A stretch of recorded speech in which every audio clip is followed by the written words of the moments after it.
Namaskar, I'm Manoj Kumar. Welcome to in the program Press Meet.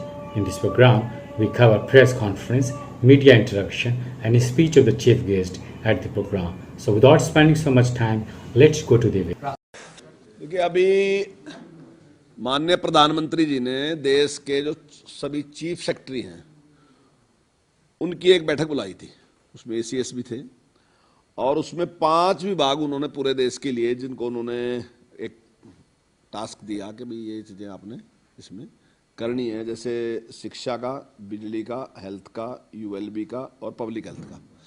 तो उनमें जो एक सबके लिए दूसरी एक बात यह है कि सभी प्रदेशों ने अपनी अपनी कारगुजारी के बारे में बताया और दूसरा उनके लिए कुछ टास्क भी उन्होंने निश्चित किए कि किस प्रकार से एजुकेशन के मामले में हमने आगे बढ़ना और जो शिक्षा है वो बिल्कुल आधुनिक शिक्षा जिस प्रकार से देने के लिए हमने काम करना, उसके लिए भी इसी प्रकार से बिजली के बारे में उन्होंने कहा कि सौर ऊर्जा पे हमने विशेष ध्यान देना और जो हमारे स्कूल हैं उनके लिए और इसी प्रकार से जो सरकार की बिल्डिंग है उन पे हमने प्रयास करके इसको ज़्यादा से ज़्यादा बढ़ाना है।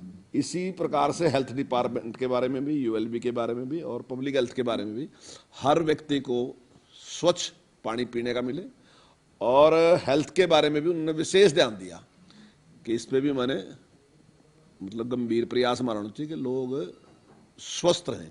और हमने जो अपने जो योगा के लिए हमने जो काम किया अभी, जो हमने जो सेंटर बनाए हैं अभी, तो उसकी भी काफ़ी तारीफ की कि काफ़ी अच्छा काम हरियाणा सरकार ने किया है, उसकी तारीफ की। और हम जो आज वहाँ जानकारी दी गई उसमें भी कहा कि हम आगे उसकी संख्या बढ़ाने वाले भी हैं, तो उसके बारे में हमने चर्चा की और वो आज चीफ सेक्रेटरी साहब ने वो मीटिंग वहाँ पे रखी और जो माननीय प्रधानमंत्री जी ने जो बातें कही उनके बारे में विचार किया। सभी विभागों के एसीएस वहाँ पे उपस्थित थे और मंत्री भी उपस्थित थे। नहीं, देखिए, खास डायरेक्शन तो उन्होंने सारी यही दी कि भी शिक्षा में जो सुधार करने की जरूरत है और जो नई शिक्षा नीति आ रही है उस पर भी जो है तो उस पर विशेष तौर से उन्होंने कहा कि इस पर में जोर देना चाहिए और जैसे टेक्निकल एजुकेशन है उस पर विशेष ध्यान देना चाहिए, उद्यमीकरण शिक्षा का होना चाहिए, उस पर तेज गति से काम हमने करना चाहिए। ऐसे ही बिजली के मामले में उन्होंने विशेष जोर दिया कि सौर ऊर्जा पे हमने ज़्यादा से ज़्यादा प्रयास करना चाहिए और खास करके उन्हें स्कूलों के बारे में ज़्यादा उस पर कहा कि नहीं, वो है तो जो नेशनल एजुकेशन पॉलिसी है उससे संबंधित ही है विषय तो, लेकिन उस पर जल्दी काम करने का। नमस्कार। नव वर्ष 2024 की आप सभी को अनेकानेक शुभकामनाएं।